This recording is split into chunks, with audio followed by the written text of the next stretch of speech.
Hey there, YouTube. This is Mr.Lubufu, and I'm here with your Tarkir spoilers. I'm just going to go right in. We have Kiru's Spell Thief. It's a 4-mana 3/3. It also has Morph for 6. When it turns face up, counter target spell. If that spell is countered in this way, exile it instead of putting it into its owner's graveyard. You may cast that card without paying its mana cost as long as it remains exiled. Now, this is a card that I think is going to be too expensive.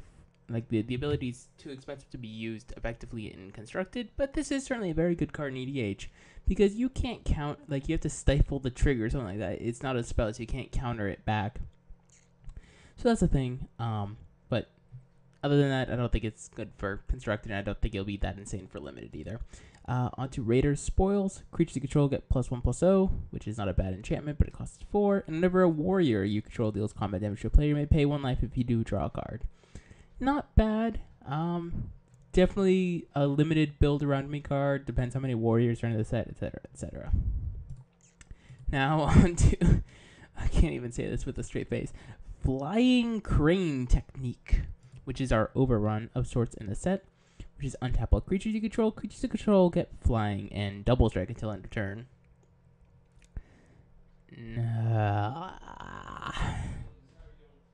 It's so on top of all creatures, control get flying and double strike, which this is, I don't know. I mean, this card is going to win some limited games. Mark my words, you just get your creatures, you attack with all of them, you then, in combat before blocks, untap them all, so you give them pseudo vigilance, so it's like creatures you control get vigilance, flying, and double strike. I don't like it. I know it's very strong and all that stuff, I just don't like it. There's a difference. We have now a cycle of 5 uncommon morphs, with costs being reveal a colored card from your hand. We have Horde Ambusher, which is a 2/2. When it blocks, it deals 1 damage to you, and when it turns face up, target creature can't block. Teamwork Charger, which is a 3/1 for 2 that you can flip to give it trample, or give a creature trample. Watcher of the Roost, 2/1 flyer to reveal a white, or you reveal a white card, you gain 2 life. Dragon's Eyes Savants, it's a 2-mana 0/6. When it's turned face up, you look at target opponent's hand. And Ruthless Ripper, which is a 1/1 death touch for 1. Then when it's turned face up, target player loses 2 life. Now for limited, I think these are okay. Like I think Ruthless Ripper is probably the best. Dragon's Eye Savants, Watcher of the Roost, Teamwork Charger, like they're all completely playable and limited. I'm not sure if any of them can quite see standard play, but definitely a thing. Now on to Ghost Fireblade. So it's 1 mana, equipped creature gets +2/+2, and it costs 2 less to activate if it targets a colorless creature. Now this is a variety of things. Number 1, all morphs are colorless. So this you can equip to colorless. In addition, it's kind of playing on the whole backstory of the set. Now, pardon me as a moment, but I will go into the backstory just a smidge. For those of you that don't know, Ugin was an ancient spirit dragon who could channel a ghost fire. There's a card called Ghost Fire that talks about him. It is colorless fire. And he was one of the original 3 planeswalkers that, with Sorin, were the ones that entrapped the Eldrazi on Zendikar.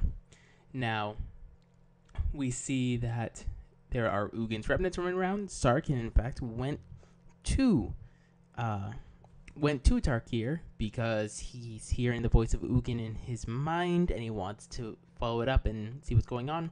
Sorin is on Tarkir because he's trying to get, after the Eldrazi are free, he's trying to get Ugin back to help imprison them. And they both find Ugin is dead, killed by Nicol Bolas himself. So that's gonna be my rant. But look forward to if you see all these Ugin references and new artwork of him leaking out, it seems like he's gonna be a key figurehead in the upcoming set. Now we have Wingmate Rock. It's a mythic 5-mana 3/4 flyer. When it enters the battlefield, if you attack with a creature, you put a second 3/4 flyer. And when it attacks, you gain 1 life for each attacking creature. Now, unfortunately, this is mythic. I think it's a very strong card, yes. But it just doesn't feel mythic to me, which is the thing. And it's unfortunate. I feel this design space, like this, I think this was made mythic for limited purposes. Because in limited, you can't assume to play this card often. Nah, I don't know.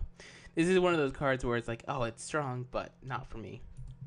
Let's see, we have Rakshasa Vizier, whatever. 2 colors, black, green, blue. 4 for whenever one or more cards are put into exile from your graveyard, put them in a +1/+1 counters on it.